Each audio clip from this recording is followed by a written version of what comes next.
प्राचीन काल में देवगिरी में सुधर्मा नामक एक ब्राह्मण रहता था।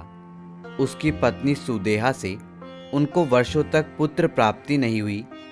सुदेहा के आग्रह करने पर सुधर्मा ने सुदेहा की बहन घुष्मा से विवाह कर लिया। घुष्मा परम शिव भक्ति, वह रोज मिट्टी के शिवलिंग बनाकर उनकी पूजा करती थी और पूजा के बाद उन शिवलिंगों को सरोवर में विसर्जित कर देती थी।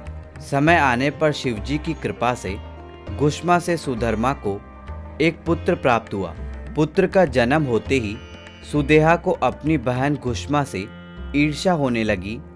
समय आने पर उस पुत्र का विवाह हुआ, परंतु सुदेहा की ईर्ष्या बढ़ती ही गई।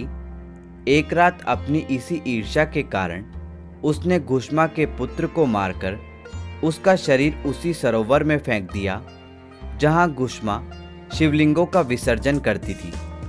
सुबह जब वधू ने बिस्तर पर रख देखा तो विलाप करने लगी।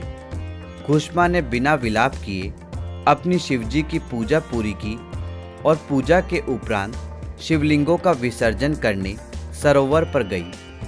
शिवजी की कृपा से घुष्मा को उसका पुत्र सरोवर के किनारे स्वस्थ अवस्था में मिल गया। शिवजी ने घुष्मा के समक्ष प्रकट होकर सुदेहा के किए के बारे में बताया और वर मांगने को कहा। घुष्मा ने शिवजी से उसकी बहन को क्षमा करने को कहा और यह भी कहा कि वह उनके नाम से जाने जाए। घुष्मा की भक्ति के कारण शिवजी वहां घुष्मेश्वर ज्योतिर्लिंग के रूप में प्रकट हुए और जिस सरोवर में घुष्मा शिवलिंगों को विसर्जित करती थी वह शिवालयों के रूप में प्रसिद्ध हुआ।